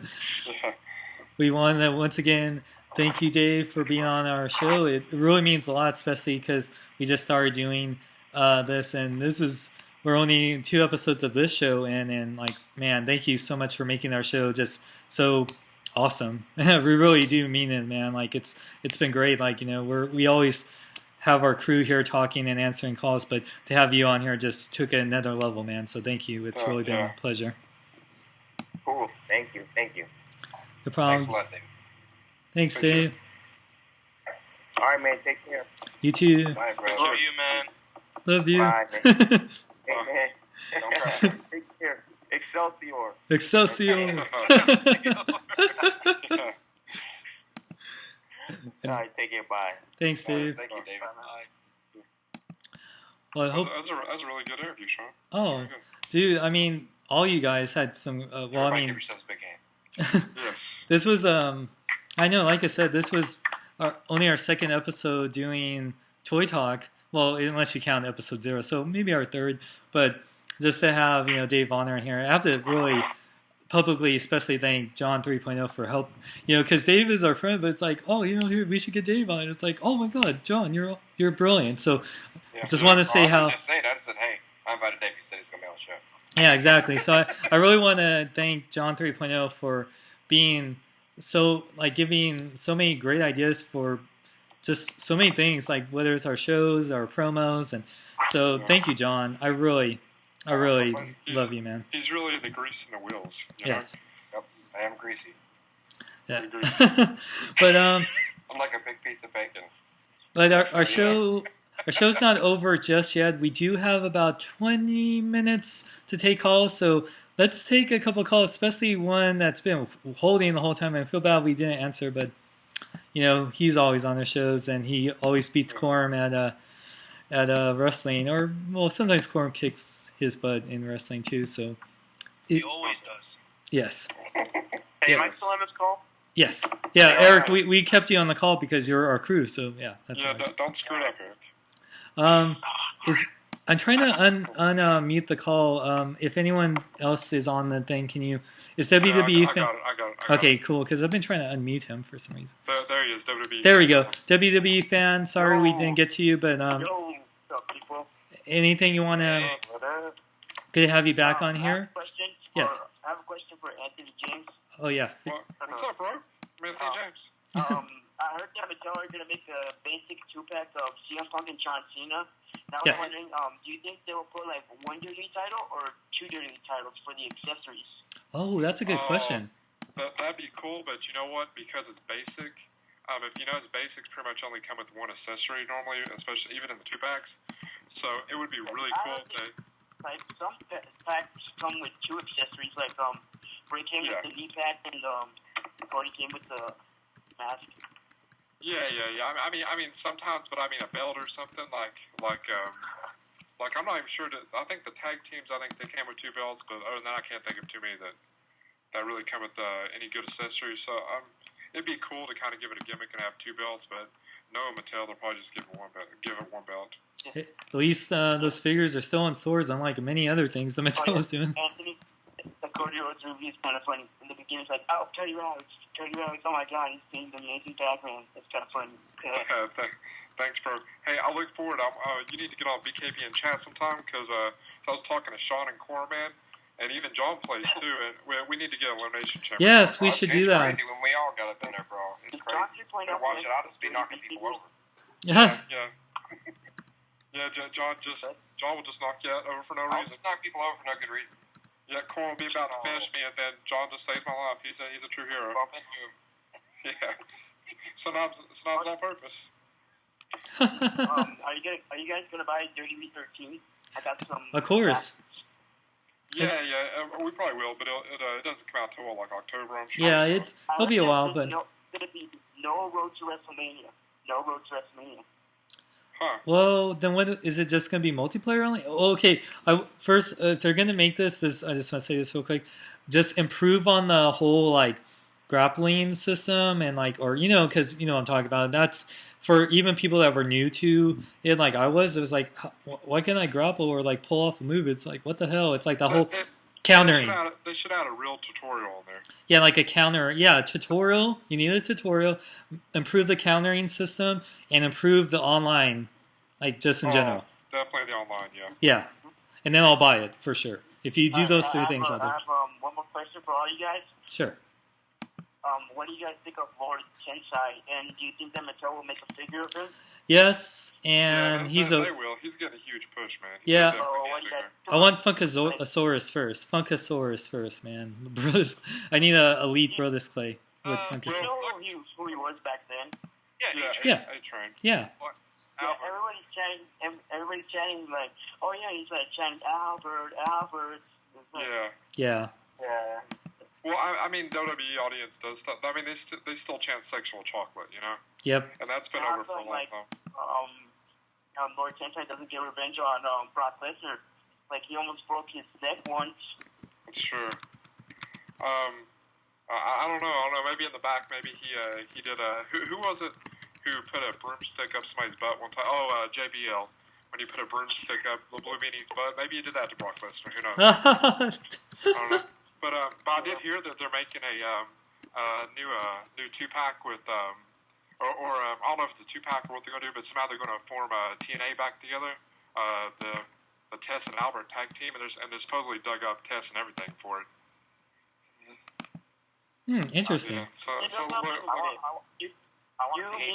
and Sean have the same Dirty Me figure. Do what? Do what? Yeah, me, Sean, and Anthony James have the same Dirty Me figure. Oh, I have way more. I have way more than No, you. all three of us own the Ultimate Warrior one with the Classic Intercontinental title. That's not true.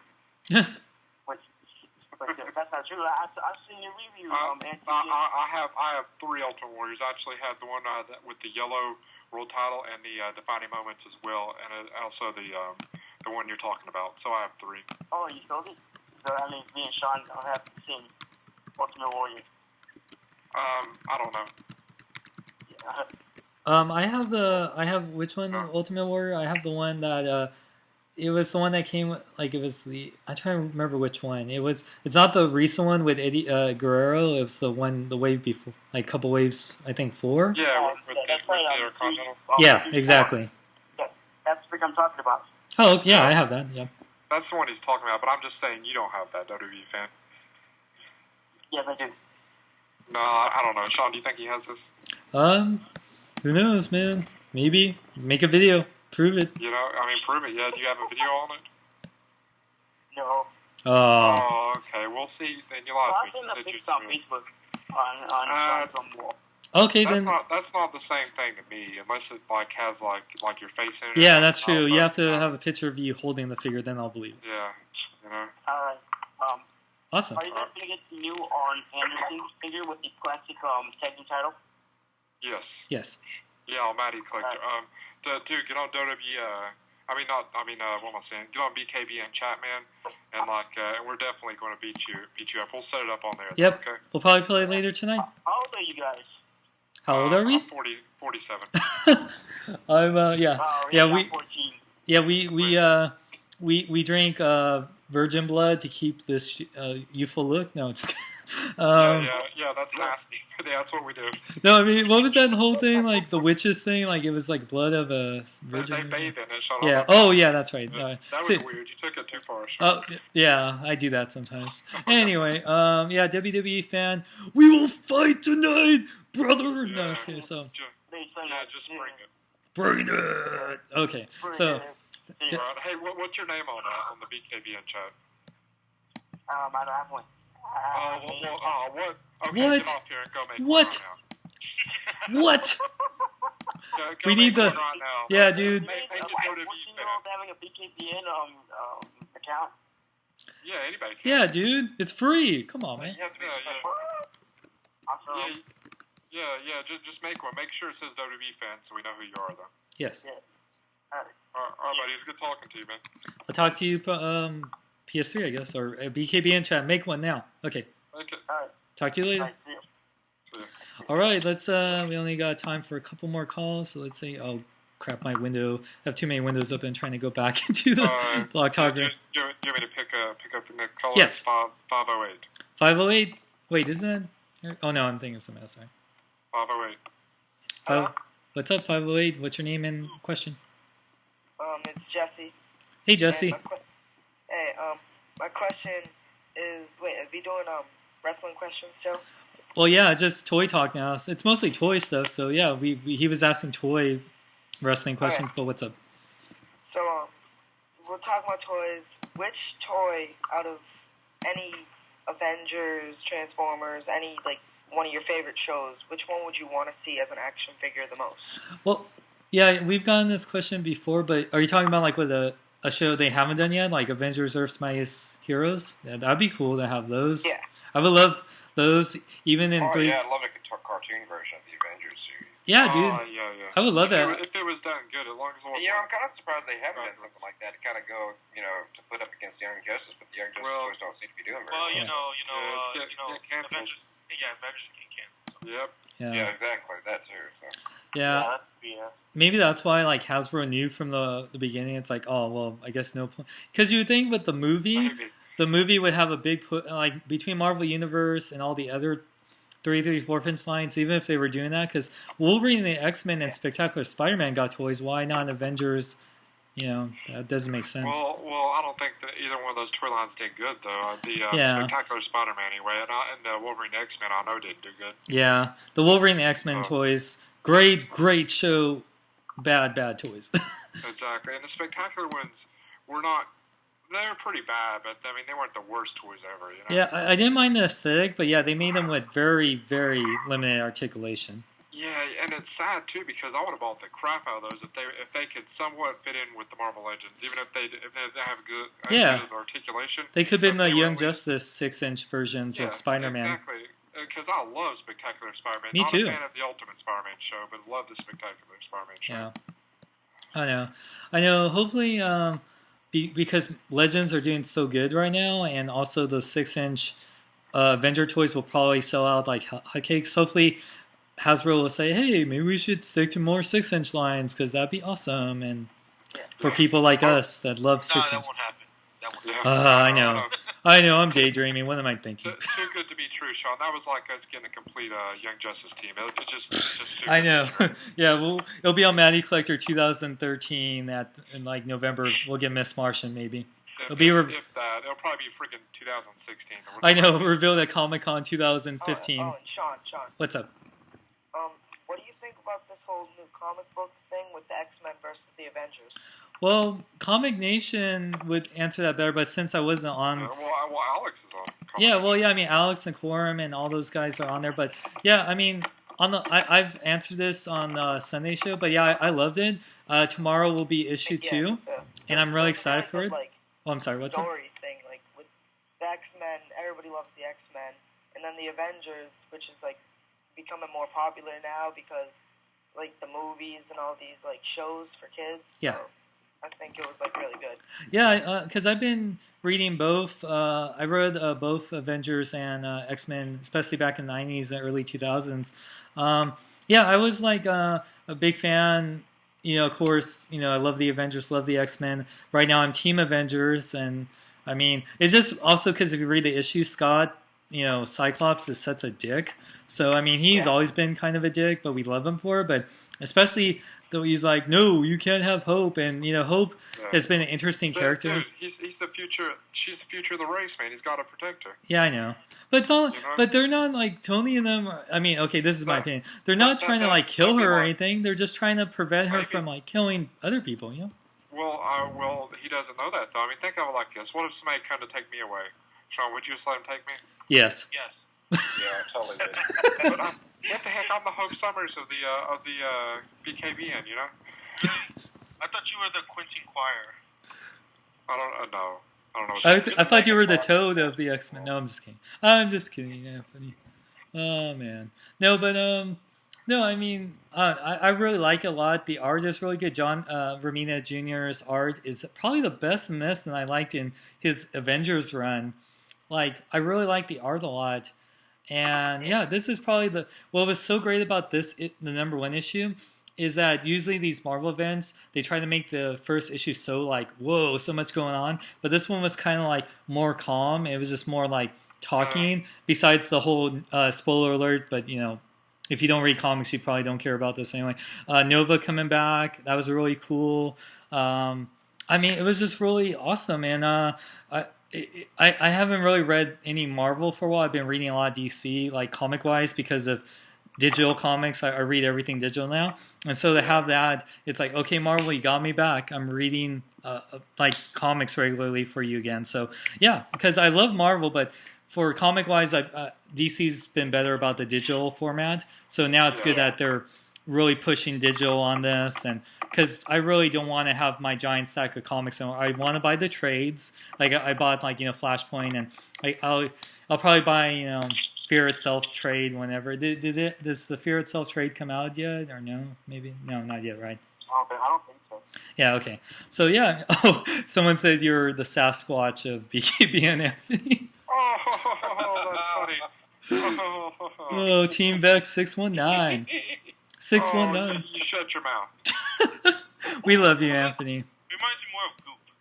Oh yeah, Dupe is awesome. Hey Anthony, you're Deadpool's accessory. Can we do some Slim Jim commercials to mess it with Anthony? See, if Quorum TV is Quorum TV is the Deadpool of BKBN, and you're included with him. So there you go. Yeah, there you go. No, that's not fair because people know who Deadpool is.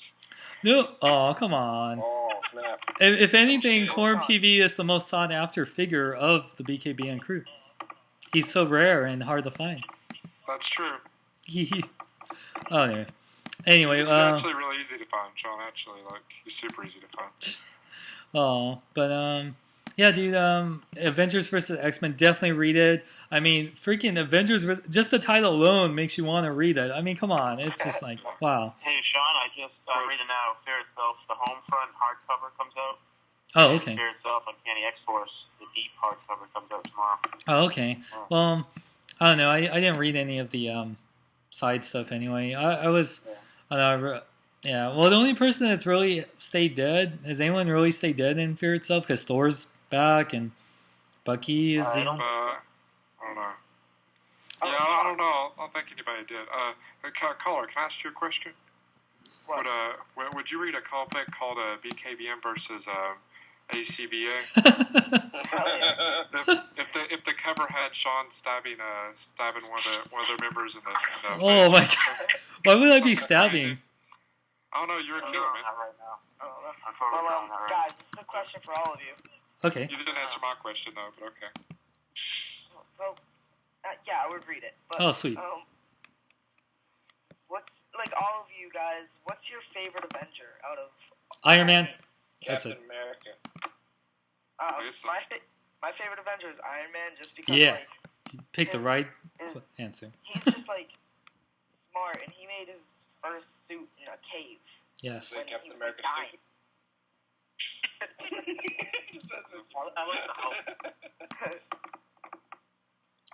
Yep. But yeah. Well, what about? Wait, did you say, Alex? Who was your favorite Avenger? I'm gonna say Spider-Man because Spider-Man's just everywhere. Well, yeah, that's true. He would be my second. I'm going to say I like Hank Pym. I like him a lot. Yes. Well, except my brother would be Hank Pym for one reason. Oh man, that's pretty bad. But yeah, my brother kind of deserves it anyway. Yeah. My brother, anyway. I'll just say this: if you gotta read comics to know what I'm referring to. I won't say. Moving on. All right. Anyway, thanks for calling in. Thanks, man. Thank you for talking. Nice. Alrighty. Okay. Let's take. Wait. God, my thing and all my windows. You want to take the next caller, Sean? Yeah. Let's take the next caller. 239. What is your name and question? Hey, Booster, what's up, man? Oh yeah, dude. Booster, what's up? Wow. Well, this is a good way to save the best for last because you'll probably be our last call. So what's up? Really?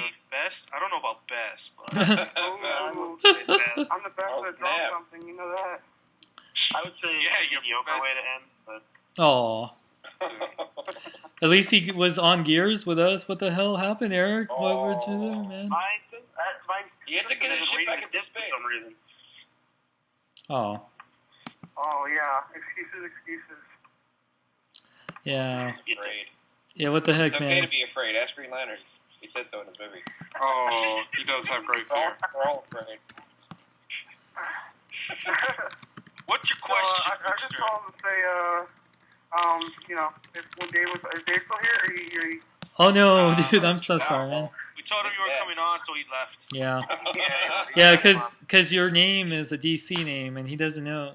He doesn't even know who Booster Gold is. No, I'm just kidding. Maybe he'll bring double jointed articulation to the DC side if he starts making DC figures or something. Oh, that'd be cool. They already Never have happened, that. but that's cool. They already have that, haven't you? Some of the figures already have double joints. Heck, Booster. The heck, man. Are we talking about? Oh, okay. I got you. Toys. But I just wanted to call in and say what's up, and I'll see you guys later. Well, Came on and tell us to see us later. All right. That's it? Thanks for the call. He's definitely not the best. Whoa, please someone call in because we can't end on this. Brightest fans, y'all. We can't end on this. Come on, someone call in real quick. We only have 5 minutes though, man. I know, just someone just say something that's better Why than don't me. we do some bragging rights here? Why don't we do some stuff some toys we got this week? Yeah, well, we were saying on the beginning of the show, but yeah, let's do it. I touched on a little bit, but I mean. Oh yeah, actually, there's something I have on the way from you, John. The freaking wait, who made it? It was the iGear art playset. Or computer command center. Yes. Like that, computer control. Something. It's a freaking arc, all right. Yes.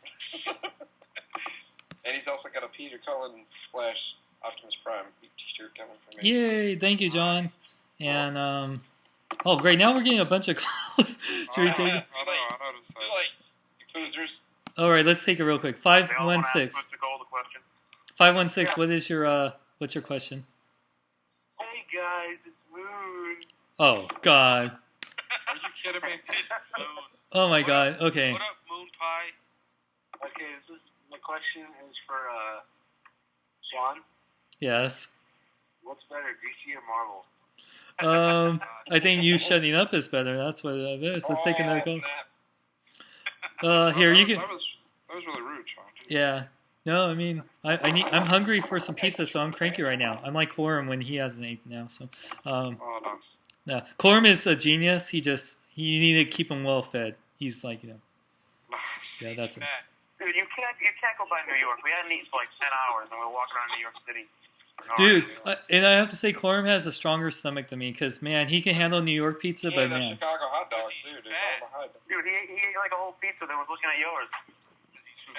I know I'm not on this podcast, but stop mentioning my name. Whoa, what the hell happened? How did Corum get on this call? How did Corum get on this call? I didn't see. We already talked to you about this. What the heck is it? He broke the fourth wall. Don't break the fourth wall. Because he's fat. No, it's because I'm the Deadpool of BKBN, of course. That is true. No, you are the Blob, the BKBN. Oh, come on, dude. You're not. I like to think you're heavier than me. No, dude. There's other people there's people that have names that start with L that could be the Blob. If they were part of BKBN, but they're not. So thank God. Anyway, Corum, you can. There's plenty of fat people. Corum, stay on us because oh crap. Okay, let's see if we can even take this last call before we go. Okay, 508. You'll be the last call. What is your question? And hurry. Okay. It's Jesse again. Oh, hey, Jesse. Sean, Yes. Sean, why is Shardamus not here? He was here, but he had like band practice. Seconds. Yeah, see. Well, thanks for your call. Shardamus is not. Too late, bro. What's up? Oh wow, did you really did? Oh okay. Well, Shardamus is not here because he has band practice or something. Anyway, thank you guys. I just wanted to say thank you for Dave Vonner for being on the show. Thank you to John 3.0 for helping get Dave on the show. Thank you to Anthony James and Jazz Santi and Booster Gold and Tenacious Rick and Corum TV of course. And yeah, guys, thank you. Thank you for answering, asking all the questions and everything. We will be back tomorrow, I believe, right? Yeah, for the main BKBN podcast tomorrow. Yep. So yeah, we'll have a live podcast tomorrow. So feel free to call in on that tomorrow. Thank you guys so much for tuning in to Toy Talk episode 2. And yeah, also check out Thursday. It'll be hopefully a video game show and Friday Comic Nation. Remaining. Alrighty. Yeah. Well, thank you guys, and yeah, let's just hopefully she won't talk ever. Let's just outro use. Let's go. Thank you for listening to our podcast. If you enjoyed the show, please write a review on iTunes. Thank you for Oh God. Okay. Yeah, guys. Remember, big kids, the sweat, and remember to celebrate your nerdom in a big way. Thank you. Thank you, guys. If you want to, for the people that are on my live show, if you want to talk to us more, we'll be on bkbn.net. So go to bkbn.net, go in their chat. We'll be answering some questions and stuff. And join us tomorrow for our live BKBN live podcast. And yeah, with Anthony James, Corum TV. Who else will be? John 3.0 will be there, and yeah, we might have some more guests. So feel free. Maybe Josh Sunday will be on there. Who knows? And then Thursday will be Game On, hopefully. And then Friday will be Comic Nation. So and then Sunday will be another fan show. So thank you guys. Thank you on the YouTube show. You guys have a good night. Thanks again to Dave Vonner and Anthony James and Jazz Santi, John 3.0 especially, and of course for all the BKBN crew, Corum TV, Tenacious Rick, Booster Gold, everyone. Moon's second channel. Love you guys. And remember to celebrate your nerd.